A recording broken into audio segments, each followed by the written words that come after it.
बुधवारच्या रात्री झोपण्यापूर्वी एक कलश जल इथे ठेवून द्या. तुमच्या प्रत्येक मनोकामना पूर्ण होतील. बुधवारच्या रात्री हा एक कलश जल उपायाचा जरूर उपयोग करा. कारण मित्रांनो, हा एक असा उपाय आहे जो केल्यानंतर तुम्हाला इतर कोणत्याही उपायांची गरज भासणार नाही. हा सर्वात मोठा आणि नवा उपाय आहे जो आज आम्ही तुम्हाला अतिशय चांगल्या प्रकारे समजावून सांगणार आहोत. या व्हिडिओनंतर या उपायाला समजण्यासाठी तुम्हाला दुसरा कोणताही व्हिडिओ पाहण्याची गरज भासणार नाही. चला तर मग उपाय सुरू करूया. वर्षभर तुम्ही हा उपाय केला नसेल तरी जर तुम्ही बुधवारच्या दिवशी हा उपाय केला तर तुम्हाला अशी फलप्राप्ती होईल ज्याची तुम्ही कधी कल्पनाही केली नसेल. म्हणूनच हा उपाय नक्की करा, जेणेकरून ही संधी तुमच्याकडून निसटू नये आणि तुम्हाला या उपायाचे फळ मिळावे. मित्रांनो पहा, बुधवार पंचमीचा दिवस खूप खास असतो, महत्वाचा असतो. मोठ्या पूजा अर्चा आणि अनुष्ठानांनी ज्यांच्या मनोकामना पूर्ण होत नाहीत, कारण मित्रांनो एका छोट्या उपायाने पूर्ण होतात. अनेकांनी हा उपाय करून त्याचा लाभ घेतला आहे. जर तुम्ही देखील हा उपाय करायचा विचार करत असाल तर हा उपाय नीट समजून घ्या, ऐका आणि त्यानंतर करा. यामुळे तुम्हाला नक्कीच फळ मिळेल. या उपायामुळे तुमच्या घरातील कोणतेही दुःख आणि समस्या असू द्यात, जरी त्यांचे कारण तुम्हाला माहीत नसेल तरीही हा उपाय त्या समस्यांचे निराकरण करू शकतो. कदाचित पितृदोष किंवा मंगळदोष यांसारख्या गोष्टींमुळे समस्या येत असतील. या दिवशी तुम्हाला एक चिमूटभर हळदीचा उपाय करायचा आहे. हा उपाय विशेष दिवशी केला तर त्या दिवशीचे फळ मिळतेच, पण हळदीचा उपाय केल्यामुळे त्याहून मोठे आणि लवकर फळ मिळते. चला तर मग आता या उपायाबद्दल सविस्तर चर्चा करू. परंतु त्याआधी तुम्हाला हे जाणून घेणे गरजेचे आहे की हा उपाय कोणत्या वेळेला करायचा, कोणी करायचा आणि कसा करायचा. या व्हिडिओमध्ये आम्ही तुम्हाला एक एक करून सर्व सांगणार आहोत. पण त्याआधी जर तुम्ही आमच्या चॅनलवर नवीन असाल तर चॅनलला सबस्क्राईब करा आणि या व्हिडिओला लाईक करून कमेंट बॉक्समध्ये श्री स्वामी समर्थ ओम नमः शिवाय लिहा. मित्रांनो, हा एक कलश जलाचा उपाय बुधवार पंचमीच्या दिवशी कसा करायचा, कोणी करायचा, कोणत्या वेळी करायचा आणि कुठे करायचा, या सर्व प्रश्नांची उत्तर तुम्हाला या व्हिडिओमध्ये मिळतील. जो कोणी हा व्हिडिओ पाहिल त्याने हा उपाय नक्की करावा. चला तर मग या उपायाबद्दल अधिक जाणून घेऊ. पहा, घरातील मोठ्या आई किंवा बहिणींनी हा उपाय केला तर चांगले. तसेच घरातील इतर सदस्यांनाही हा उपाय करता येतो. कोणाला स्वतःच्या मनोकामनांसाठी किंवा दुःख समस्यांसाठी हा उपाय करायचा असेल तर तो स्वतःही करू शकतो. तसेच घरातील सुख शांतीसाठी हा उपाय कोणीही करू शकतो, त्यात काहीही अडचणीची गोष्ट नाही. याचा अर्थ असा की हा उपाय प्रत्येक सदस्य करू शकतो. तसेच घरातील मोठ्या माता बहिणींमधील कोणी एक माता किंवा बहीणही करू शकते. जर माता बहिणी घरात नसतील किंवा त्या हा उपाय करू शकत नसतील तर घरातील मोठा सदस्य, अगदी पुरुषही हा उपाय करू शकतो. यामध्ये काहीही अडचणीची गोष्ट नाही. आता पुढील महत्वाची गोष्ट म्हणजे हा उपाय नक्की कोणत्या वेळी करायचा. सकाळच्या वेळी करायचा की संध्याकाळच्या वेळी. तर पहा, हा उपाय तुम्ही सकाळीही करू शकता आणि संध्याकाळी प्रदोष काळामध्येही करू शकता. पण जर तुम्ही विचाराल की सर्वात उत्तम वेळ कोणती, तर आम्ही सांगू की हा उपाय तुम्ही सकाळी केलात तर अधिक चांगले होईल. मात्र जर संध्याकाळीही केला तरीही काहीही अडचण नाही. तर मित्रांनो, जर सकाळी हा उपाय करायचा असेल तर किती वाजता करायचा याची माहिती घेऊ. सकाळी जितक्या लवकर शक्य असेल तितक्या लवकर हा उपाय करा. परंतु जर काही कारणास्तव उशीर झाला तर सकाळी 10 ते 11 वाजेपर्यंत हा उपाय करणे योग्य राहील. ही गोष्ट लक्षात ठेवा. संध्याकाळच्या प्रदोषकाळाबद्दल बोलायचे झाल्यास प्रदोषकाळ संध्याकाळी 6 वाजता सुरू होतो. म्हणजे संध्याकाळी 6 ते 7 वाजेच्या दरम्यानचा वेळ प्रदोषकाळाचा असतो. हा उपाय तुम्ही 7 ते 8 वाजेच्या दरम्यानही करू शकता. म्हणजे संध्याकाळी 6 ते रात्री 8 वाजेच्या दरम्यान हा उपाय तुम्ही कधीही करू शकता. यात काहीही अडचण नाही. मित्रांनो, जर पितर एखाद्या व्यक्तीवर नाराज असतील किंवा एखाद्या घरावर नाराज असतील तर त्या घरात आर्थिक समस्या निर्माण होऊ लागतात. ज्या घरात पितर नाराज असतात त्या घरातील लोकांना पैशांबद्दल खूप त्रास होतो. म्हणून नेहमी पितरांना प्रसन्न ठेवा, जेणेकरून त्यांची आत्मा शांत होईल आणि ते तुम्हाला नेहमी आशीर्वाद देतील. मित्रांनो पहा, तुम्ही हा उपाय करा. जो आम्ही सांगणार आहोत तो गायीशी संबंधित आहे. गायीमध्ये आपल्या पितरांचा वास मानला जातो. गाय, कुत्रा, वडाचे झाड, पिंपळाचे झाड या सगळ्यांत आपल्या पितरांचा वास मानला जातो. पक्ष्यांमध्ये कावळा, ज्यामध्ये आपल्या पितरांचा वास मानला जातो. तुमच्या जीवनात दुःख वाढले, आर्थिक कर्ज वाढले किंवा घरात संतानविषयक अडचणी आहेत तर हे लक्षात ठेवा की पितर नाराज आहेत. जर घरात सतत भांडणे वादविवाद होत असतील आणि कर्जाचा बोजा घरावर असेल तर ही लक्षणे पितरांच्या नाराजगीची आहेत. पितरदोष घरात असतो तर तो पाहायला मिळत नाही, पण घरातील घडामोडींवरून तुम्ही अंदाज लावू शकता. उदाहरणार्थ, जेवण करताना अन्नात केस सापडणे, अन्न जमिनीवर पडणे किंवा घरात अचानक दुर्घटना घडणे ही सर्व लक्षणे पितर नाराज असल्याचे सूचित करतात. आता जो उपाय आम्ही सांगणार आहोत तो करून पहा. पितर प्रसन्न होतील आणि तुम्हाला आर्थिक समस्यांपासून मुक्ती मिळेल. चला तर मग या पितरांना प्रसन्न करण्यासाठीचा आणि घरात स्थिर लक्ष्मीचा वास होण्यासाठीचा उपाय जाणून घेऊया. म्हणजे कधीच असे होणार नाही की आज पैसा आहे आणि उद्या नाही. अनेक घरांमध्ये असे दिसून येते की पैसा येतो पण टिकत नाही. टिकला तरी फाजील खर्च मोठ्या प्रमाणावर होतो, ज्यामुळे घरातील सदस्य खूपच त्रस्त होतात. आता बहुतेक लोकांना ही समस्या असते की धनाची नासाडी होत आहे आणि घरात पैसा टिकत नाही. जर तुमच्या बाबतीतही असे होत असेल तर तुम्ही हा उपाय ऐकायलाच हवा आणि तो कार्तिक महिन्यात नक्की करायला हवा. पुढे जाण्याआधी व्हिडिओला नक्की लाईक करा. पहा, पहिला उपाय, जर तुमच्या जीवनात कर्ज खूप वाढले असेल, संकट खूप जास्त असतील, तुमच्यावर विपत्त्या खूप येत असतील, वारंवार तुम्हाला व्यवसायात आणि पैशात नुकसान होत असेल, म्हणजेच तुम्हाला प्रत्येक कामात हानी होत असेल, तर तुम्ही हा उपाय करायलाच हवा. मित्रांनो, बुधवारच्या दिवशी केला जाणारा हा सर्वात खास आणि सर्वोत्तम उपाय आहे. हा उपाय तुम्हाला जास्तीत जास्त धनवान बनवेल आणि तुमच्या जीवनातील अनावश्यक खर्चांपासून तुम्हाला मुक्ती मिळवून देईल. एक चुटकी हळदीचा उपाय तुमचे भाग्य असे उजळवेल की तुमच्या येणाऱ्या पिढ्यांनाही कधीही दारिद्र्याचा सामना करावा लागणार नाही. तुमच्या घरात नेहमीच धन, सुख, समृद्धी वाढत जाईल. जर तुम्ही श्री हरी विष्णूंशी संबंधित उपाय केलेत तर सर्व पापांचा नाश होतो. याशिवाय श्री हरी विष्णू प्रसन्न होऊन आपल्या साधकाला सुख, समृद्धी आणि ऐश्वर्याचे आशीर्वाद देतात. इतकेच नव्हे, काही उपाय केल्याने आणि व्रत ठेवल्याने 1000 अश्वमेध यज्ञ आणि 100 सूर्य यज्ञांच्या समान शुभ फळही मिळते. तुम्ही व्रत ठेवत असाल तरीही उपाय करा किंवा व्रत ठेवत नसाल तरीही तुम्ही या दिवशी उपाय नक्की करायला हवेत. चला तर मग आता कोणता उपाय आहे आणि तो कसा करायचा ते जाणून घेऊ. एक नाणे पाण्यात टाकून तुम्हाला ते घरात कुठे ठेवायचे आहे आणि कोणकोणत्या गोष्टी तुम्हाला घ्यायच्या आहेत.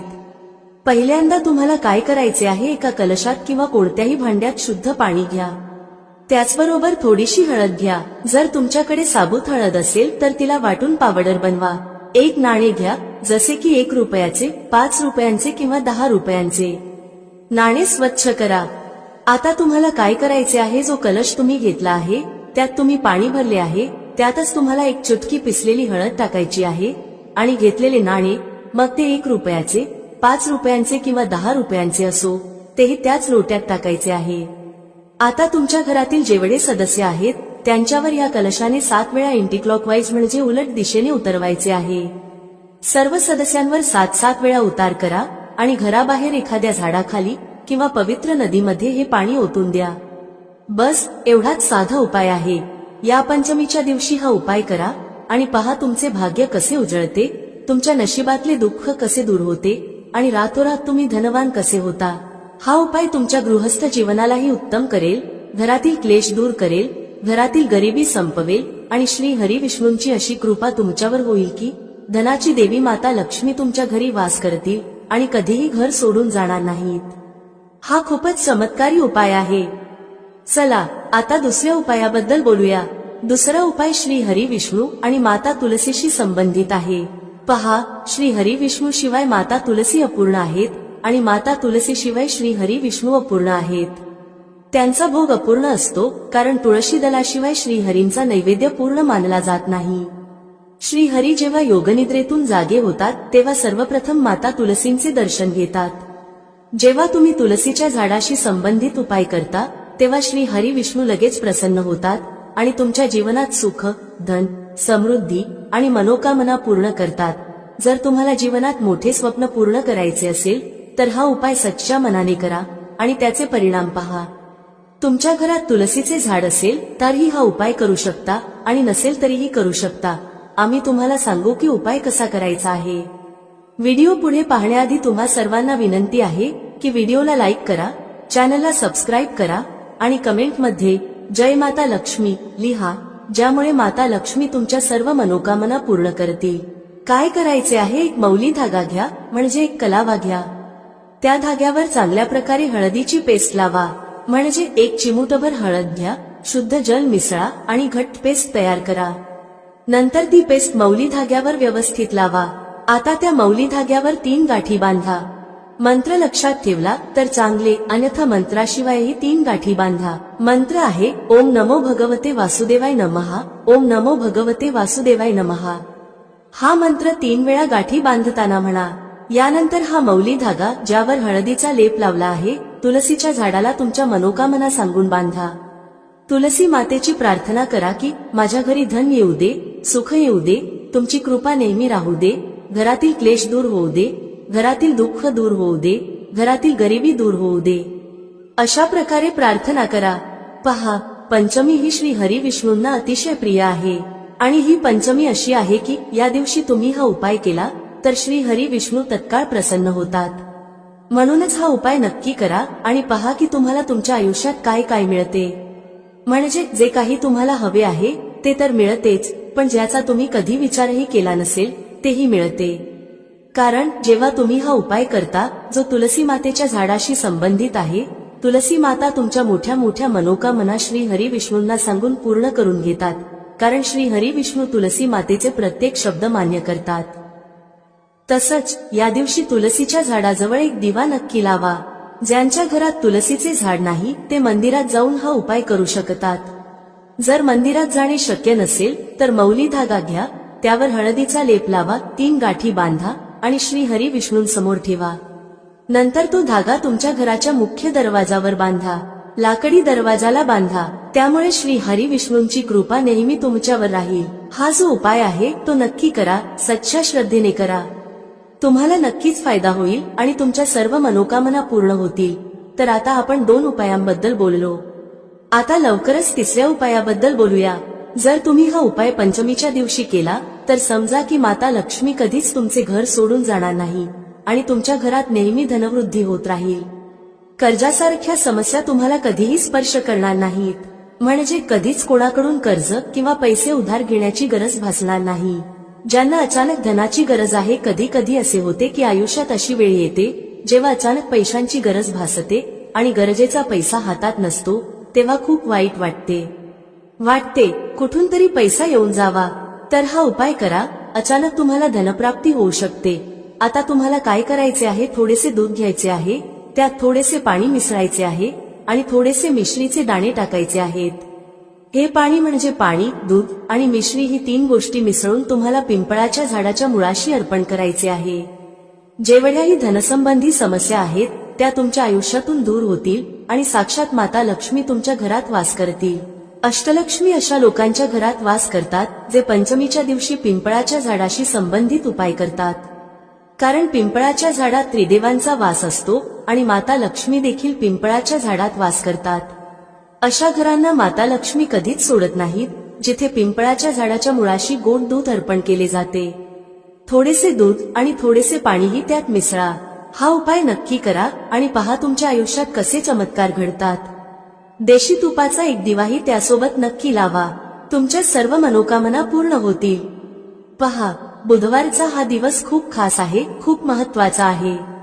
कधी कधी मोठ्या पूजा अर्चा आणि अनुष्ठानांनी पूर्ण न होणाऱ्या मनोकामना 20 नोव्हेंबर 2024 म्हणजे बुधवारच्या दिवशी एका साध्या उपायानेच पूर्ण होऊ शकतात. आणि अनेकांनी हा उपाय करून त्याचा फायदा घेतला आहे. जर तुम्हाला बुधवारच्या दिवशी करायचा असेल तर आधी तो नीट समजून घ्या, ऐका आणि नंतर करा. तुम्हाला याचा नक्कीच फायदा होईल. हा उपाय केल्यावर तुमच्या घरात कोणत्याही प्रकारचे दुःख किंवा समस्या असतील ज्यांचे कारण तुम्हाला माहीतही नसेल तरीही हा उपाय प्रभावी ठरेल. जसे पितृदोष असू शकतो, मंगळदोष असू शकतो किंवा आणखी अनेक दोष असू शकतात. पण हा उपाय करण्यासाठी तुम्हाला तुमच्या दोषांचा शोध घेण्याचीही गरज नाही. बुधवारच्या दिवशी तुम्हाला हा एक कलश जलाचा उपाय नक्कीच करायचा आहे. हा एक असा उपाय आहे जो विशेष दिवशी केला तर त्या दिवशीचे फळ मिळतेच, आणि जर आजच्या दिवशी हा एक कलश जलाचा उपाय केला गेला तर त्याहून मोठे फळ मिळते आणि ते खूप लवकर मिळते. कारण तुम्ही हा उपाय खूप मोठ्या आणि विशेष दिवशी करत आहात. म्हणून मित्रांनो, आजच्या या व्हिडिओमध्ये आम्ही तुम्हाला एक कलश जलाचा उपाय समजावून सांगणार आहोत. हा उपाय केल्याने जर तुमच्या आयुष्यात कोणत्याही प्रकारची मनोकामना असेल, कोणतेही दुःख किंवा समस्या असतील किंवा तुमच्या जीवनात खूप अडचणी असतील, तुम्हाला धनप्राप्ती होत नसेल, पैशांची टंचाई आणि अडचणी सतत येत असतील, तुमचा व्यवसाय किंवा नोकरी व्यवस्थित चालत नसेल, ज्यामुळे घरात आर्थिक समस्या निर्माण होत असतील, घरातील एखादा सदस्य सतत आजारी असेल किंवा घरात भांडणे तंटे होत असतील, तर जेव्हा तुमच्या जीवनात अशी परिस्थिती येते की तुम्हाला एक रुपया खर्च करण्याआधी अनेकदा विचार करावा लागतो आणि तुम्हाला धनप्राप्ती होत नसेल, तर तुम्हाला फक्त आणि फक्त एक कलश जलाचा उपाय बुधवारच्या दिवशी शिवलिंगासमोर करायचा आहे. हा विशेष उपाय तुमच्या या सर्व समस्या फक्त 7 दिवसातच संपवेल. चला तर मग या विशेष उपायांबद्दल जाणून घेऊया. पण त्याआधी माझे जे भाऊ बहीण आज पहिल्यांदा या चॅनलवर आले आहेत किंवा माझा आवाज पहिल्यांदा ऐकत आहेत, जर तुम्हीही महादेवाचे सच्चे भक्त असाल तर व्हिडिओला लाईक करा आणि चॅनलला सबस्क्राईब करा. मित्रांनो, आता हा उपाय कोणी करायचा आहे, तर घरातील जो प्रमुख आणि मोठा सदस्य आहे त्याने हा उपाय करायला हवा. आता तो मोठा सदस्य प्रामुख्याने घरातील माता किंवा बहीण असेल तर ते अधिक चांगले होईल. म्हणजेच घरातील ज्या मोठ्या माता किंवा बहिणींना हा उपाय करायचा आहे त्यांनी तो नक्की करावा, कारण त्यामुळे अधिक फळ मिळेल. पहा, पंचांगानुसार येणारा बुधवार खूप महत्वाचा मानला जातो आणि या दिवशी जर तुम्ही तो छोटासा उपाय केला जो आम्ही तुम्हाला या व्हिडिओमध्ये सांगणार आहोत, तर असे समजा की तुमच्या जन्मोजन्मीची गरिबी दूर होईल आणि तुमच्या घरात धन सतत वाढत राहील. बुधवार हा दिवस महत्वाचा ठरतो कारण यावेळी बुधवारच्या दिवशी एक विशेष संयोग जुळून आला आहे. आणखी एक गोष्ट म्हणजे याच दिवशी गंगामातेचा पृथ्वीवर आगमन झाला होता आणि भक्तांच्या मनोकामना पूर्ण करण्यासाठी हा दिवस अतिशय शुभ मानला जातो. या दिवशी केलेल्या उपायांनी आणि दानधर्माने व्यक्तीला खूप मोठा लाभ होतो. व्यक्ती आपल्या जीवनात सुख समृद्धीचा आशीर्वाद मिळवतो. आपल्या शास्त्रांमध्येही लिहिले आहे की बुधवारच्या दिवशी केलेले कोणतेही उपाय किंवा पूजा अर्चना खूप प्रभावी ठरते. त्यामुळे तुमच्या जीवनातील गरिबी दूर होते आणि सतत धनवृद्धी होते. तुमच्या पैशात वाढ होते आणि ज्यांना काही खास मनोकामना आहेत ज्या पूर्ण होत नाहीत, त्यांनी त्या मनोकामना पूर्ण करण्यासाठी बुधवारचा दिवस खूपच विशेष आहे. चला तर मग आता आपण एक कलश जलाचा उपाय कसा करायचा, कधी करायचा आणि कशा प्रकारे करायचा हे जाणून घेऊया. हा साधा उपाय जर तुम्ही बुधवारच्या दिवशी केला तर समजा की तुम्हाला कायमस्वरूपी महादेवांची कृपा प्राप्त होईल आणि तुमच्या जीवनातील गरिबी कायमची दूर होईल आणि कधीही परत येणार नाही. पहा, बुधवारच्या दिवशी गंगामातेच्या उपासनेसह भगवान शिवांची उपासना नक्की करायला हवी, कारण भगवान शिवांच्या जटांमधूनच गंगामाई सतत प्रवाहित होत राहतात. जर तुम्ही महादेवांना प्रसन्न केले तर समजा की तुमच्या जीवनातील दुःख आणि कष्ट तुम्हाला कधीही स्पर्श करू शकणार नाहीत. ज्याला महादेवांचे आशीर्वाद मिळतात त्याच्या जीवनात सुख भरभरून येते आणि त्याच्या आयुष्यातील दुःख आणि कष्ट रडत रडत निघून जातात. साक्षात काळही त्या व्यक्तीचे काहीही वाईट करू शकत नाही ज्याच्यासोबत महादेव असतात. महादेवांची पूजा अर्चना तुम्ही या दिवशी कशी करायची? एक कलश जल घ्या, त्यात जर तुमच्याकडे बेलपत्रे असतील तर 5 बेलपत्र टाका आणि महादेवांच्या शिवलिंगावर हे जल नक्की अर्पण करा. थोडेसे गंगाजलही त्यात मिसळा. थोडे गंगाजल, तुमच्या घरातील शुद्ध पाणी आणि 5 बेलपत्र. तुम्ही नेहमी पाहाल की महादेव आणि गंगामातेच्या आशीर्वादाने तुमच्या धनात सातत्याने वाढ होत राहील आणि तुमचे जीवन सुख समृद्धीने भरून जाईल. माता गंगा आणि महादेव दोघांचे आशीर्वाद मिळाले तर समजून घ्या की तुमच्या जीवनातील दुःख दूर होण्यास सुरुवात होईल. नेहमी महालक्ष्मीची कृपा तुमच्यावर राहील. याशिवाय या दिवशी एक लहानसा उपाय नक्की करा. तुमच्या घराच्या मुख्य दरवाजावर 2 दिवे नक्की लावा. हा साधा उपाय करा. बुधवारच्या दिवशी तुमच्या जीवनातील दुःखांचा अंत नक्कीच होईल. सच्च्या श्रद्धेने हा उपाय करा आणि तुम्हाला तुमच्या जीवनात सुख खूप लवकर मिळेल. हा पहिला उपाय आहे. आता लवकरच दुसऱ्या उपायाबद्दल बोलूया. कोणता आहे तो दुसरा उपाय जो तुम्हाला विशेषतः बुधवारच्या दिवशी करायचा आहे? दुसरा उपाय जो आम्ही तुम्हाला सांगणार आहोत तो केल्याने तुम्हाला मोक्षप्राप्ती होते, म्हणजेच मोक्षाचा मार्ग उघडतो आणि व्यक्तीला श्री हरी विष्णूंच्या धामात स्थान मिळते. याचा अर्थ असा की तुमच्या जीवनातील दुःख आणि कष्ट दूर होतात आणि नेहमी श्री हरी विष्णूंची कृपा तुमच्यावर राहते. जेव्हा श्री हरी विष्णूंचे आशीर्वाद एखाद्या व्यक्तीला मिळतात तेव्हा त्या व्यक्तीला ना धनाबाबत चिंता राहते, ना आयुष्यातील कोणत्याही कष्टाबाबत त्रास होतो. तर तुम्हाला काय करायचे आहे? बुधवारच्या दिवशी तुमच्या घरात श्री हरी विष्णूंसमोर एक दिवा लावायचा आहे. हा दिवा गोल वातीचा असावा आणि त्यात शुद्ध देशी तूप भरावे. त्याचसोबत एक दीपक तुलसीच्या झाडाजवळही लावा. विशेषतः ज्यांना वाटते की त्यांच्या धनात वाढ व्हावी आणि कधीही त्यांचा पैसा कमी पडू नये अशा लोकांनी हा उपाय नक्की करावा. जे लोक म्हणतात आमच्या घरी एकही रुपया येत नाही, आमच्या घराची आय पूर्णपणे थांबली आहे, आमचे खूप मोठे नुकसान झाले आहे, आमचा पैसा एकदम संपून गेला, अशा लोकांच्या घरी आजार पण येतात, अपघात होतात किंवा इतर काही घडते ज्यामुळे धनहानी होते. तर अशा लोकांनी विशेषतः बुधवारच्या दिवशी श्री हरी विष्णू आणि माता तुलसीची एकत्र पूजा नक्की करायला हवी. हा खूपच विशेष आणि उत्तम उपाय आहे. बुधवारचा हा दिवस हा उपाय करण्यासाठी अतिशय शुभ मानला जातो. जेव्हा तुम्ही हा उपाय करता तेव्हा या दिवशी गरजू व्यक्ती, गरीब किंवा एखाद्या ब्राह्मणाला अन्नदान नक्की करा. जर अन्नदान शक्य नसेल तर काहीतरी दान करा.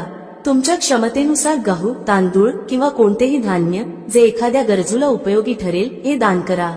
गरज नाही की तुम्ही 10 लोकांना दान करावे, एका व्यक्तीलाही दिले तरी ते पुरेसे आहे.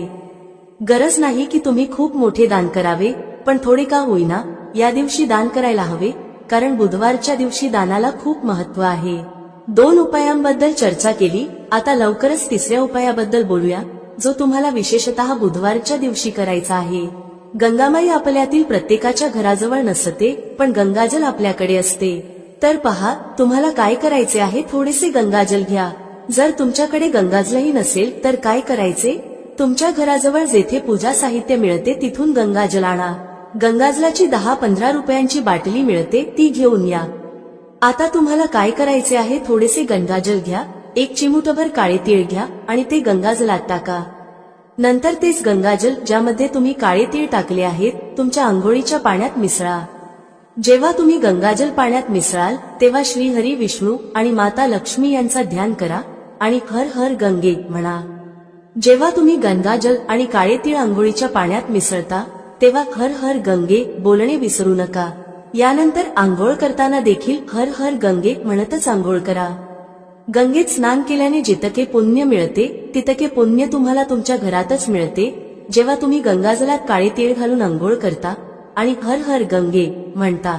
आता त्यांच्याबद्दल बोलूया ज्यांच्या घराजवळ पूजा साहित्याच्या दुकानही नाहीत किंवा गंगाजल आणण्याचा कोणताही पर्याय नाही. अशा लोकांसाठी जर तुम्ही सामान्य पाण्यानेही आंघोळ करत असाल तरी हर हर गंगे म्हणतच आंघोळ करा आणि माता गंगामाईचे ध्यान करा. या पद्धतीने आंघोळ केली तरी तुम्हाला उत्तम फळ मिळते, व्यक्तीच्या नकळत झालेल्या चुकांचे प्रायश्चित होते आणि माता गंगामाईचे आशीर्वाद मिळतात.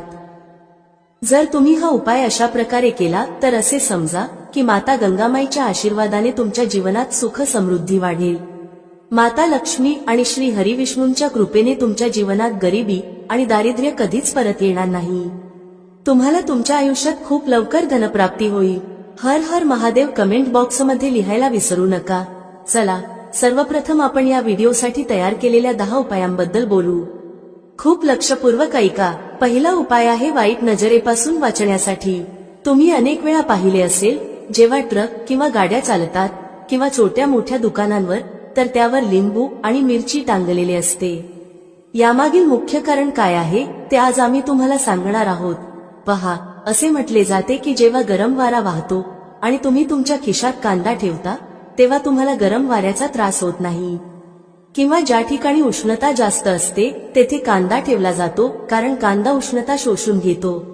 याच्याप्रमाणे जर तुमचा व्यवसाय चांगला चालत असेल आणि कोणी तुमच्या दुकानावर किंवा व्यवसायावर वाईट नजर ठेवली तर असे मानले जाते की नजरेने हिरवे झाडही सुकते. त्यामुळे जो व्यवसाय चांगला चालत असतो तोही वाईट नजरेमुळे थांबतो. म्हणून लोक काय करतात तर त्यांच्या दुकानांमध्ये लिंबू आणि मिरची ठेवतात. यामागील मुख्य कारण सांगितले गेले आहे की लिंबाचा आंबटपणा आणि मिरचीची तिखटता वाईट नजरेचा परिणाम निष्प्रभ करतात, ज्यामुळे ती नजर जास्त काळ टिकू शकत नाही. हिंदू पुराणांमध्येही याबद्दल स्पष्ट उल्लेख आहे. याचा अर्थ असा आहे की जर तुमचा व्यवसाय चांगला चालत असेल आणि तुम्ही कोणाचेही वाईट नकोसे मानत असाल, पण कोणी तुमचे वाईट चिंतित असेल किंवा तुमच्यावर सतत नजर ठेवत असेल, तंत्रविद्या करत असेल किंवा वाईट आत्मा पाठवत असेल आणि तुम्ही आधीपासूनच लिंबू आणि मिरची टांगून ठेवले असेल तर हा परिणाम उलट त्याच व्यक्तीवर होतो आणि त्याला मोठे नुकसान होते. त्यामुळे जर तुम्ही कोणताही व्यवसाय करत असाल तर लिंबू आणि मिरची टांगून ठेवा. दुसरा उपाय जो लिंबूशी संबंधित आहे तो आहे वास्तुदोष दूर करण्यासाठी. वास्तुशास्त्रात जर तुम्ही अभ्यास केला तर लिंबूबद्दल एक संपूर्ण अध्याय लिहिला आहे. वास्तुशास्त्राच्या पुस्तकात अध्याय क्रमांक 21 मध्ये लिंबूचे वर्णन आहे. ज्या घरात लिंबाचे झाड असते त्या घरात नकारात्मक ऊर्जा कधीही सक्रिय होऊ शकत नाही. लिंबू भोवतीचे वातावरण शुद्ध राहते आणि घराचे वातावरण सकारात्मक शक्तींनी परिपूर्ण होते. जर एखाद्या व्यक्तीच्या घरात नकारात्मक शक्तींचा वास असेल तर खात्री बाळगा की त्या घरात कधीही भरभराट होऊ शकत नाही. त्या घरातील लोक सतत भांडत राहतात, धनप्राप्तीचे सर्व मार्ग बंद होतात, घराचे खर्च वाढतात आणि त्या व्यक्तीला कर्जाच्या जाळ्यात फसवले जाते. पण जर तुमच्या घरात लिंबाचे झाड असेल तर तुमच्या घरात फक्त सकारात्मक ऊर्जा येईल, घराचे वातावरण खूप चांगले राहील आणि घरातील लोकांमध्ये आपसात सुसंवाद असेल. सोप्या भाषेत सांगायचे तर तुम्ही पाहिले असेल की काही घरांमध्ये नेहमीच भांडणे होतात, घरात कधीच भरभराट होत नाही आणि असे घर कधीच पुढे जात नाही. यासाठी सर्वात मोठा उपाय जो वास्तुदोष दूर करण्यासाठी सांगितला जातो तो म्हणजे लिंबाचे झाड. म्हणजेच जर तुमच्या घरात लिंबाचे झाड असेल मग ते कुंडीत लावा किंवा जमिनीत, तर तुमच्या घरात कधीही नकारात्मक शक्तींचा वास होणार नाही. जर तुम्हाला असे वाटत असेल की तुमच्या घरावर काळ्या जादूचा प्रभाव आहे किंवा तंत्रविद्या झाली आहे आणि तुम्ही घरातील भांडणांमुळे खूप त्रस्त असाल तर ऐका. शक्य असल्यास लिंबाचे झाड लावा. लिंबू एका रात्रीत उगवत नाही, त्यामुळे थोडा वेळ लागेल. जसं जसं लिंबाचा झाड मोठे होईल तसं तसे तुमच्या घरात सकारात्मक ऊर्जा येईल, म्हणजेच माता लक्ष्मीचा वास होईल आणि नकारात्मक शक्तींचा नाश होईल. दुसरा उपाय असा आहे की हिंदू पुराणानुसार तुम्ही तुमच्या घराच्या चारही कोपऱ्यात एक एक लिंबू ठेवा. त्यानंतर उलट दिशेने म्हणजे डावीकडून 7 प्रदक्षिणा करा. हा उपाय शनिवारी करायचा आहे आणि यानंतर हे चारही लिंबू एखाद्या नदीत किंवा तलावात वाहून टाका. जर तुम्ही हे लिंबू वाहून टाकले तर तुमच्या घरावरील सर्व वाईट परिणाम, वाईट नजर, तंत्रविद्या, वाईट आत्मा, नकारात्मक शक्ती ते सर्व दूर होईल. लिंबामध्ये एवढी ताकद आहे की ते नकारात्मक शक्तींना स्वतःसोबत वाहून नेतात. त्यामुळे शक्यतो हे लिंबू नदीत किंवा वाहत्या पाण्यातच वाहा. तिसरा उपाय म्हणजे यश मिळवण्यासाठी. म्हणजे जर तुम्ही नोकरीसाठी तयारी करत असाल पण प्रमोशन मिळत नसेल किंवा तुम्ही कर्जाच्या जाळ्यात अडकलात तर हा उपाय फायदेशीर ठरेल. जर तुम्ही खूप मेहनत करत असाल पण मेहनतीचे फळ मिळत नसेल, नोकरी मिळत नसेल किंवा इंटरव्ह्यू दिल्यावर निवड होत नसेल तर वास्तुशास्त्रात स्पष्ट सांगितले आहे की तुम्ही हनुमान मंदिरात जावे. हनुमान मंदिरात जाण्यासाठी मंगळवारचा दिवस ठेवा. मंदिरात जाताना 1 लिंबू आणि 4 लवंगा घ्या. मंदिरात गेल्यावर त्या लिंबूत 4 लवंगा खोचा आणि मंदिरात शांतपणे पालथ्या पायाने बसा. हनुमान चालीसा वाचा. वाचन करताना ते लिंबू ज्यामध्ये 4 लवंगा खोचल्या आहेत ते हनुमान महाराजांना अर्पण करा. जर तुम्ही हे केले तर खात्री बाळगा की तुमच्यावर आलेल्या सर्व अडचणी दूर होतील. जर तुमचा मंगळ ग्रह अशुभ असेल तर तो शुभ होईल. जर नवग्रह तुमच्या विरोधात असतील तर ते तुमचा पाठिंबा देतील. जर दुर्भाग्य तुमच्यावर होते तर ते निघून जाईल. मात्र हनुमान चालीसा मनात वाचा, मोठ्याने वाचू नका. जर तुम्ही हनुमान महाराजांसमोर हा उपाय केला तर खात्री बाळगा तुम्हाला नोकरी मिळेल आणि जर नोकरी करत असाल तर प्रमोशनही मिळेल. मित्रांनो, आशा आहे तुम्हाला आजचा उपाय आणि माहिती आवडली असेल आणि समजली असेल. व्हिडिओ आवडला असेल तर लाईक करायला विसरू नका. कमेंटमध्ये जय श्री हरी विष्णू किंवा ओम नमो नारायणाय नक्की टाईप करा. भेटूया पुढच्या अशाच एका ज्ञानवर्धक व्हिडिओमध्ये एका नवीन चर्चेसह. तुम्हा सर्वांचे मनःपूर्वक आभार. श्री स्वामी समर्थ. जय श्री राम, जय श्री हनुमान, जय श्री कृष्ण, जय माता लक्ष्मी.